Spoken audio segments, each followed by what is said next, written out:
I find it challenging to, in a way, let her just sit in one place.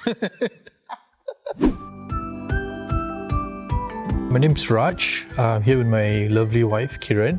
As my wonderful husband introduced me, I'm Kiran. Hey, hello, my name is Nick.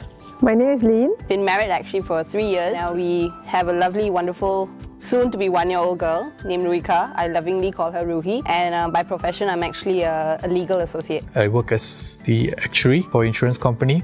My job does involve a little bit of travel here and there. For myself, I'm a part-time YouTuber who love to record my run. So I love running, that's my passion. I'm an art teacher in profession. We've known each other since 2001 and were married in 2011. Two wonderful, very beautiful boys. They are 4 and 7. What is your favorite thing to do with our kid? I personally like to sing with her. Being together before our daughter came into the picture, I would not hear him sing. Honestly, the only dancing I ever saw him do was at our wedding reception. He's more open, it's very positive, it's good. How can we better spend time without overstretching ourselves? I would say most important is to develop a routine that the children will be able to adhere to, a routine that we give ourselves so that we have 8 hours of sleep. Actually, it's the truth that if you have both boys, their energy level is very, very high. So luckily I have a very energetic husband that will play with them all the time. And then you'll play all sorts of different games and different adventures with the boys. So sometimes along the way, she also need to discipline me also.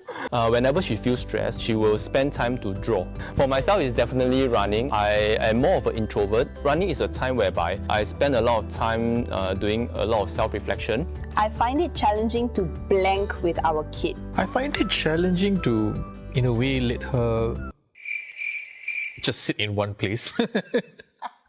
She doesn't sit still. She doesn't sit still. She all. just... So that's why I had to come up with all these different ideas of like walking here and singing and dancing, because like she doesn't kind of sit still in one area. Some of the rules and some of the routine already set up. The challenge is always how to maintain this. You start already, then motivated.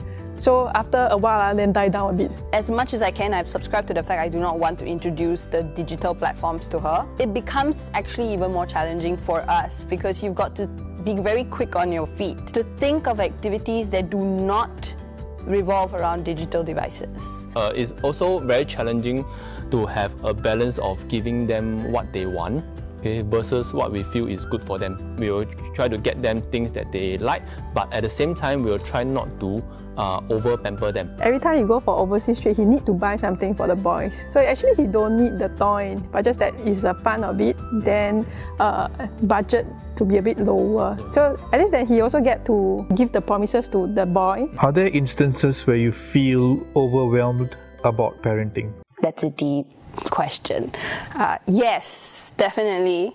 I was most overwhelmed, I think, when post-delivery. Not many people I've shared it with, but the fact is I acknowledge that I did suffer from that postpartum depression. You're never really prepared when the baby is born. Actually, there's a lot more responsibilities, and even, for example, when we went on a holiday and at that point of time, unfortunately, my kid just fell down. That's when you realize, oh my God, you need to be like 24/7 looking at her while still processing everything else that's going on in the world. If not actually for the support of my family and even my husband, it would have been very hard for me. Definitely, I am blessed to have had a great support system in my husband, my in-laws and my family as well.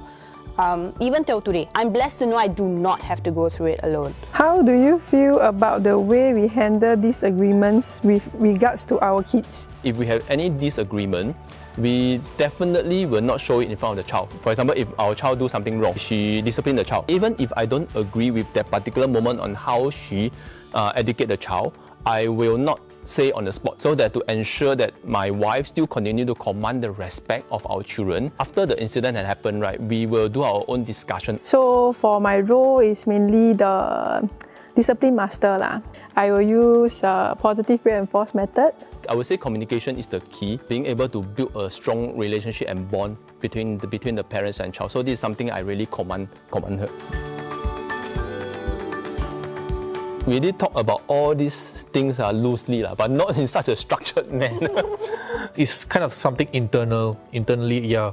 I actually find it quite challenging to manage her safety and things like that. Maybe it's because you try to read online on how to resolve these things first. Maybe your first port of call is not to actually, speak with your wife first. He likes to bring the cold hard facts, in front. Then we start our discussion. To be honest, I don't actually give him the time of day nowadays between work and Ruika. Yeah, I would have to work on that as well now, so that we have more interactive conversations like this. It's given me actually this opportunity to sit here on the couch and actually have quite a lot of topics being discussed. It's been some time since we've been able to have that chance. I say the most important is even though we are already together for more than half our lifetime, 2 decades, so we still maintain the love, maintain the respect of one another.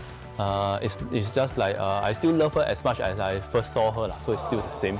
The willingness to actually listen and not drown out that person, I think, is very, very important. The way our child sees us behave is how the child is going to grow up. So I would say we always gain strength from one another. As long as we know we have each other's back, okay, we will be able to overcome anything.